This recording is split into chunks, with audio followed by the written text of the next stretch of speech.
People's perspective, adding capabilities to the poverty puzzle. Let's start with the big question. What is poverty? Here's what some W&L students and faculty think. What is poverty? Poverty is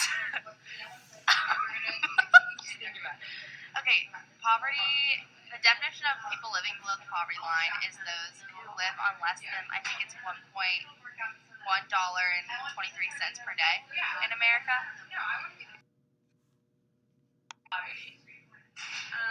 It is when people are lacking in resources. What is poverty? Deprivation. There seems to be a broad range of ideas as to what poverty really is. We want to try and bring some clarity to the question. We are trying to explain how poverty should be defined and measured. The only way to really be able to measure poverty is to first understand what it is. Therefore, poverty is a lack of sufficient financial and economic resources to attain the capabilities that constitute a dignified human life.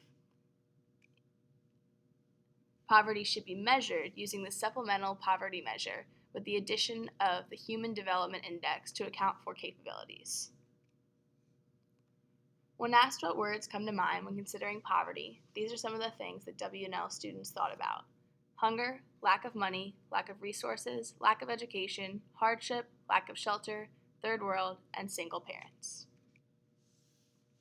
Today, most people tend to look at poverty from an income perspective. Let's look at a scenario to make this more clear. The line in the middle represents the poverty line for a certain society, which in this case is $3. The man on the top would not be defined as poor because he has $4, while the woman on the bottom would be in poverty because she only has $2. It is important to note that the only factor in determining poverty here is cash income. Seems simple, right?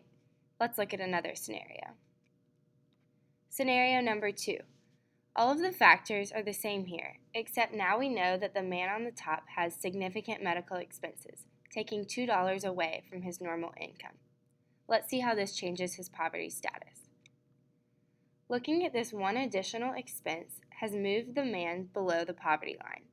His income is no longer sufficient to support his needs.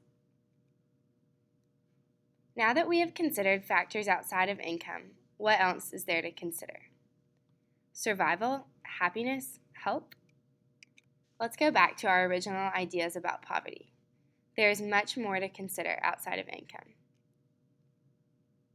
As we said before, poverty is a lack of sufficient financial and economic resources to attain the capabilities that constitute a dignified human life. We've looked at the economic side of our definition and realize how income can affect one's poverty status. However, these resources must be considered in relation to capabilities. In other words, economic resources allow one to attain capabilities. Now we know that may sound confusing, so let's look at what a capability is. According to SIN, a capability is the alternative combinations of functionings the person can achieve. Functionings are the things that one manages to do or be in leading a life. Let's look at a scenario to make the distinction between capabilities and functionings more clear. In this scenario, person 1 and person 2 are both starving. They have the same functioning.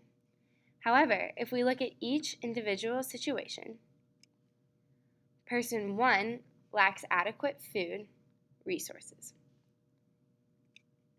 and person 1 has no choice but to starve. Person 2, on the other hand, has all of his food available to him, but he chooses to fast. They have the same functioning because they are both starving. However, person 2 could choose not to starve, while person 1 has no other choice. Capabilities mean that you have the freedom to choose. Lack of this freedom to choose is a major component in determining if someone is poor or not. In other words, their lack of capabilities as a consequence of their lack of income, signifies a loss of dignity. Just so we all remember, poverty is defined as a lack of sufficient financial and economic resources to attain the capabilities that constitute a dignified human life. Defining poverty is difficult and causes a lot of controversy. First of all, some think poverty is just about income inadequacy. However, we must look at capabilities to best see the whole picture. While financial resources are a major component, we have to consider aspects of life that are not monetary values. Secondly, we choose to focus on capabilities to emphasize a person's freedom of choice. By focusing on functionings, we only see a person's final situation and not the choices they may want to make for themselves along the way. Finally, it's crucial to recognize that having sufficient capabilities constitutes a dignified human life, as opposed to leading to a dignified human life. If a person has capabilities, they are living a dignified human life. It is not a matter of the specific choice they are making to fulfill their capabilities. From the availability of choice in and of itself, they have dignity. Capabilities don't lead to dignity, they embody dignity. So, what are some of these capabilities? A few of the key ones include the capability to have a long and healthy life, the capability to use your senses, or the capability to reason practically. If a person does not have the financial and economic resources to attain these capabilities, then they should be defined as poor. Now that we've defined poverty, how do we actually measure it? Let's start by looking at how poverty is currently measured in the United States. The U.S. government currently uses the official poverty measure, otherwise known as the OPM. The OPM looks at resources a person or family has and relates that to a specific threshold. Molly Orshansky estimated that a family spends about 1/3 of its budget on food. So, in 1963, she looked at the lowest cost food plan and multiplied that expense by 3 to cover the needs of the family, such as shelter, clothing, and utilities. This number was adjusted for family size and composition. Next, the OPM defines a family's package of resources. This includes gross annual cash income from all sources such as earnings, pensions, interest income, rental income, asset income, and cash welfare. It is important to note that the OPM is only looking at annual income. Therefore, a family is poor if their income falls below the threshold for a family of that size and composition. While the OPM is pretty easy to measure, there are some problems. The OPM is an absolute measure, meaning it doesn't change as standards of living do. There is much more that needs to be considered. The OPM doesn't consider things such as food stamps or childcare expenses. If we want to include factors like these that undoubtedly affect poverty, we must use a different measure. Another way to measure poverty is using the supplemental poverty measure, also known as the SPM. Like the OPM, the SPM also considers a threshold and resource package. The SPM looks at 4 basic needs: food, clothing, shelter, and utilities. It then looks at how much money the entire population is spending on these FCSU needs and multiplies the expenses of the 33rd percentile household by 1.2.